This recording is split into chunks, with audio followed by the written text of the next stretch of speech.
I never imagined a single sound could change everything.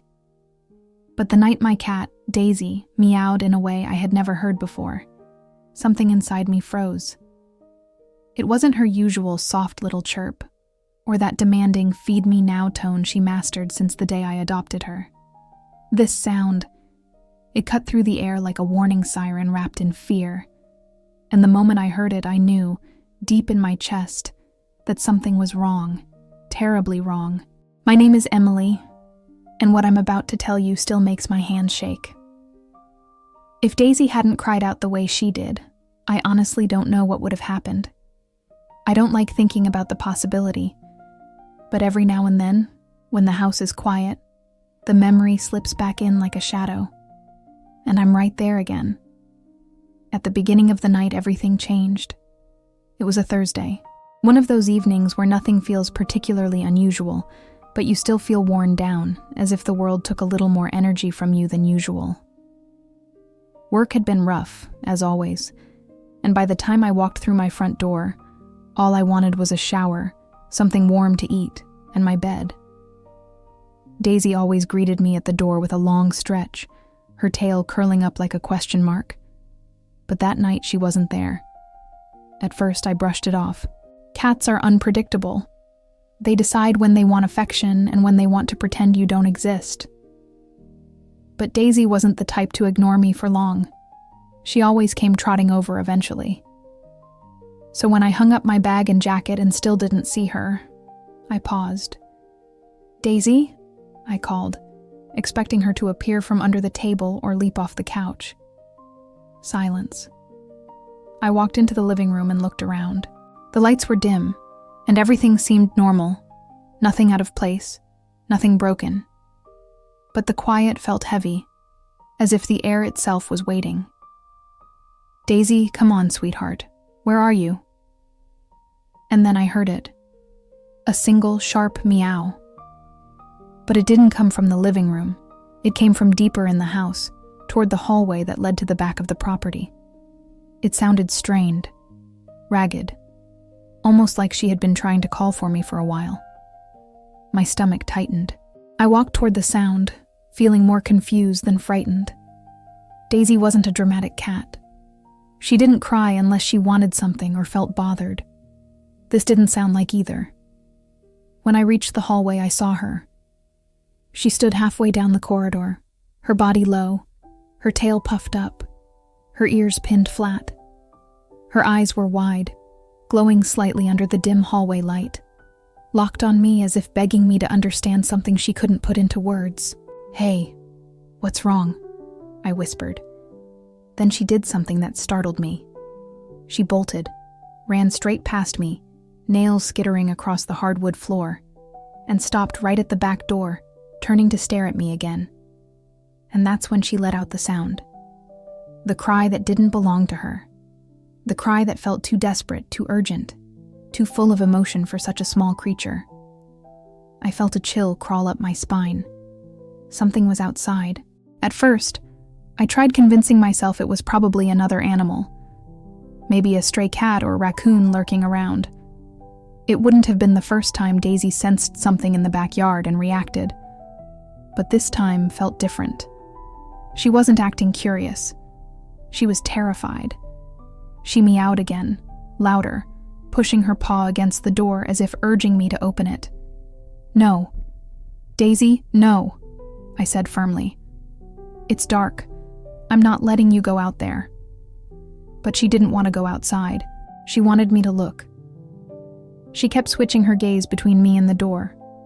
Every time her eyes met mine, she made this trembling little sound, almost like she was pleading. I hesitated. Everything in my body told me not to open that door, but something in the way Daisy cried pulled me forward. I grabbed the small flashlight I kept on the counter, unlocked the door, and slowly pushed it open. Cold air rushed inside, carrying a damp smell.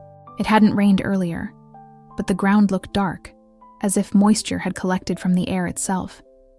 I stepped outside cautiously, Daisy staying right behind me, but refusing to touch the grass.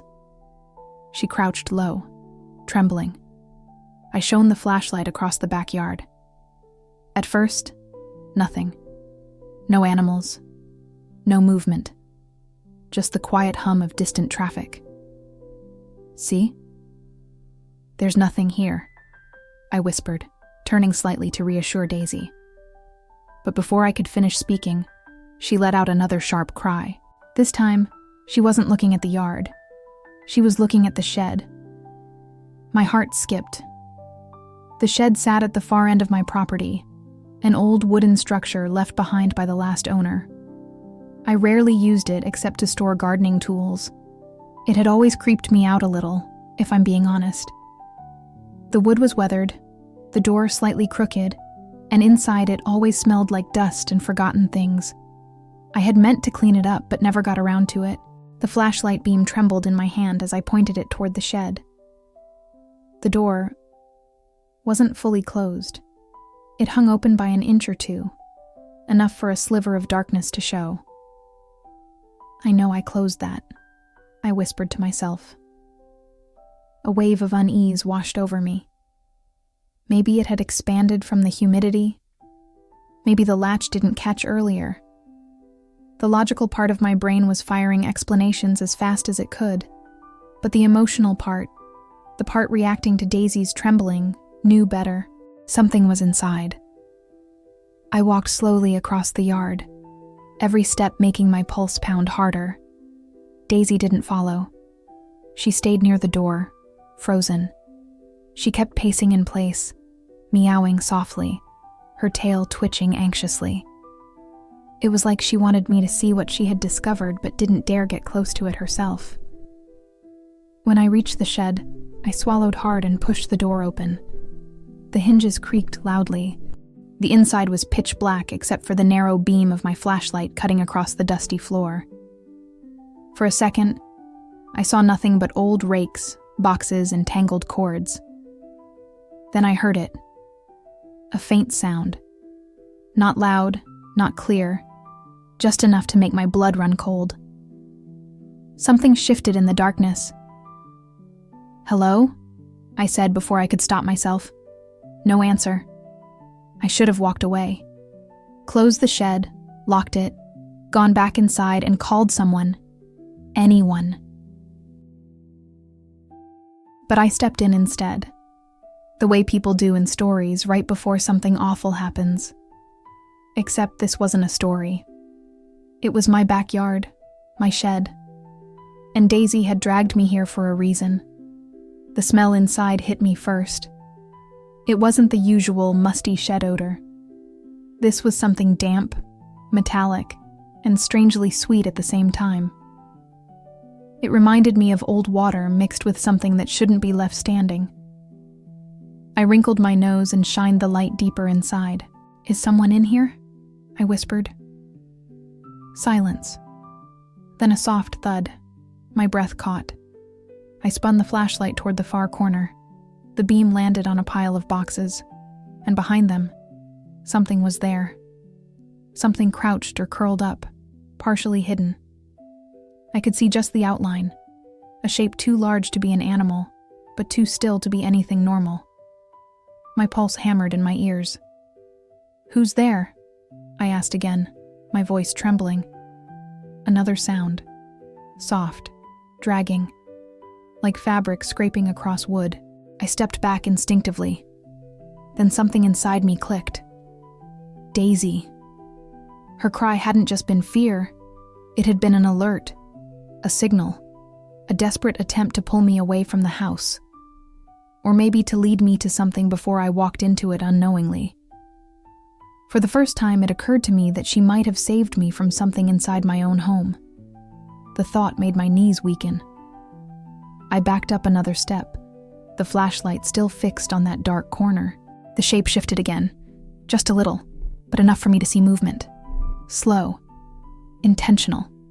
I wanted to run. Every instinct in my body screamed, "Leave. Now." But part of me was frozen, waiting, terrified of turning my back.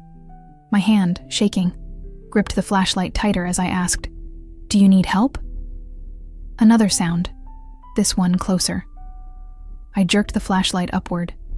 and for the first time I saw a glint. Something reflecting the light. Something that looked like... Before I could process it, Daisy let out the loudest cry I had ever heard. The sound ripped me out of my paralysis. I stumbled backward, nearly tripping over the threshold of the shed door as I rushed outside. Daisy was pacing frantically, her cries sharp and panicked. She ran toward me, pushing against my legs, urging me, physically pushing me, to go back into the house. The moment I stepped away from the shed, something inside shifted again, louder this time, as if whatever was inside knew I was leaving. I slammed the door shut, breathless, and backed away. The yard felt darker than before, colder. I grabbed Daisy into my arms without thinking. She trembled, but she didn't fight me. Her eyes stayed locked on the shed as I carried her back into the house and shut the door behind us. I locked it, then locked it again. I didn't sleep at all that night, because whatever was in that shed hadn't made a single sound after I walked away. And somehow, that was even worse. I sat on the couch with Daisy in my lap, my heartbeat refusing to slow down. Every light in the house was on. Every door was locked. And still, I couldn't shake the feeling that something was watching from outside. Daisy wouldn't leave my side. She stayed pressed against me the entire night, her ears twitching at every little sound, every creak, every gust of wind brushing the window, every shifting shadow. I kept replaying the moment in the shed over and over again in my mind. The shape I had seen, the sound of something moving, the metallic smell that didn't belong there. I tried convincing myself it was an animal. Maybe a raccoon got trapped inside. Maybe a stray dog squeezed through a gap. But no familiar explanation matched the size of the shape I saw, or the way it moved. Daisy's behavior only made my mind spiral further. She had sensed something long before I did. She had been trying to alert me, and that cry, I could still hear it echoing in my ears, filled with urgency I didn't understand until I opened that shed door. By the time the sun came up, I had finally decided I needed to go back out there, this time with someone else, someone who knew how to handle whatever might be hiding. I wasn't brave. I wasn't trying to be reckless. I just needed answers. I needed to know what Daisy had saved me from. I called my neighbor, Mark. He lived 2 houses down and had always been helpful whenever I needed something fixed around the yard. He picked up immediately, probably sensing the panic in my voice even though I tried to hide it. "Emily, you okay?" he asked. I'm not sure," I admitted. "There's something in my shed. I don't know what. I think it got in last night." "What kind of something?" "I don't know. I just know it's big." He didn't waste time. "I'll be there in 10 minutes." I looked down at Daisy, who had curled tightly beside me. "Thank you," I whispered, even though she couldn't answer. She blinked slowly, her pupils still wide even though the house was bright. It was like she could feel the tension still humming in the walls. When Mark arrived, he brought a flashlight and a small toolkit, just in case. I followed him out to the backyard, though Daisy stayed at the glass door, watching intently. Her tail twitched the entire time, as if she wanted to come but refused to step outside again. The shed door looked the same as when I had slammed it shut, slightly crooked, weathered, and just as unsettling. I pointed at it from a few steps behind. "It's inside," I said quietly. Mark nodded. "Stay back. If something jumps out, I don't want you near it." He opened the door slowly. The hinges groaned again, making my stomach twist. He stepped inside, flashlight up, sweeping the beam across every corner. For a moment, nothing. Then he turned to look at me. "There's nothing here." My whole body went cold. "What?" "No, there was something here. I'm not imagining it." "I'm not saying you are," he replied calmly. "But right now, The shed is empty." He stepped aside so I could look. I took a cautious step forward, peering inside. The boxes were still piled up in the corner. The dusty tools were untouched. Nothing seemed out of place, except for the floor. It was streaked in long, uneven marks, as if something had been dragged, something heavy. "I didn't do that," I said, pointing at the marks. Mark crouched down, examining them. "Looks like whatever was here moved around a lot, but it's gone now." "But how? There's no opening. The shed door barely closes as it is." Nothing big could have gotten out without me hearing it. He stood up slowly. "I don't know, Emily, but it's gone. Maybe it slipped out before you came back inside." I shook my head. "No, I was outside the whole time. I locked the house behind me. It didn't leave. It was still inside when I shut the door." Mark offered a sympathetic look. "Maybe the shadows made it look bigger than it was. Your cat was scared. You were scared. It happens." Part of me wanted to argue, to insist that I knew what I saw. But another part of me wanted desperately to believe him. Maybe it had been an animal. Maybe adrenaline had made everything seem worse. But the doubt lingered, and Daisy's reaction didn't line up with that explanation at all. A small sound made both of us lift our heads. A soft rustle. But it wasn't from the shed. It was from the tall hedge near the fence line. Mark turned his light toward it. Probably a raccoon, but I felt that same twisting sensation inside my chest, the same one I felt before Daisy cried out. "No," I whispered. "It's not a raccoon." The hedge shook again. A low, dragging sound followed. Mark stepped forward, but I grabbed his arm. "Don't, please." He hesitated. "Emily." Before he could pull away, Daisy let out a loud cry from the house, her paw hitting the glass door as if slapping it to get our attention. That same desperate cry, the sound that started everything. "See?" I whispered. "She hears it too." Mark's expression changed. His confidence faltered. He looked at the hedge again, then back at the shed, then at Daisy behind the door.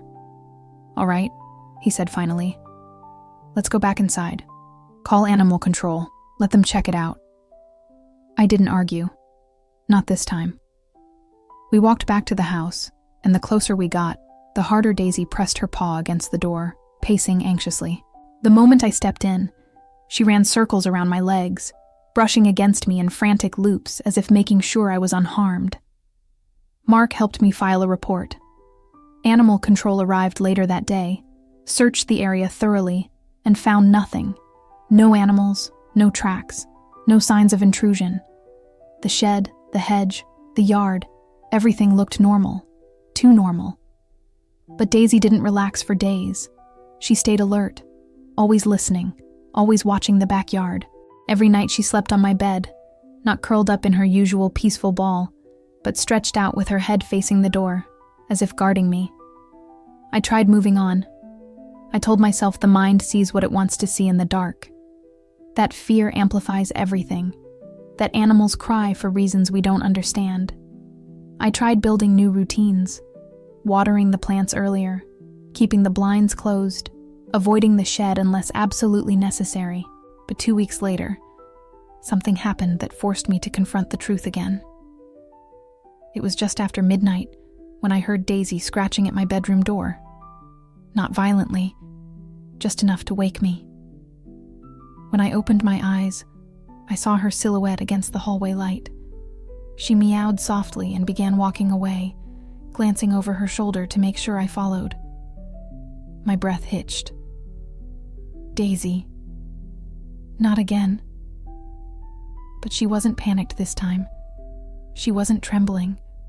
She was steady, focused.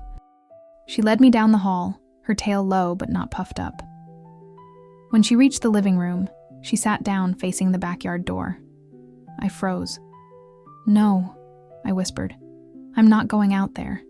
Not at night. Absolutely not." But she didn't want me to. She simply watched. listened, waited. And then, faintly, so faintly I thought I imagined it, I heard it. The same dragging sound, coming from the yard. My entire body went cold. I didn't approach the door. I didn't peek through the blinds. I just stood there, unable to move. Daisy stayed at my feet, ears perked, eyes sharp. Then the sound stopped. Silence settled in like a thick fog. After several minutes, Daisy finally stood up, rubbed against my leg, and walked calmly back toward the bedroom, as if telling me it was done for now. As if whatever had returned had left again. I slept with the lights on after that. I still don't know what was out there. I don't know why it hid in my shed that first night. I don't know why Daisy was the only one brave enough or intuitive enough to sense it. But I do know one thing with absolute certainty. She saved me. From what? I may never fully understand. But she saved me. And every time she cries in that urgent way, every time she stands guard at the window at night, every time she nudges me away from a door or hallway, I listen. Because Daisy saw something that night in the backyard. Something she refused to let me walk into blindly. Something she still watches for. Something that, deep down, I think she knows might return. Thank you for staying with me until the end of this story. I appreciate you more than you know. If you enjoyed this video, please like, subscribe, and share it with someone who loves animals as much as we do. Your support helps this channel grow and brings more stories like this to life. Thank you again, and stay safe out there.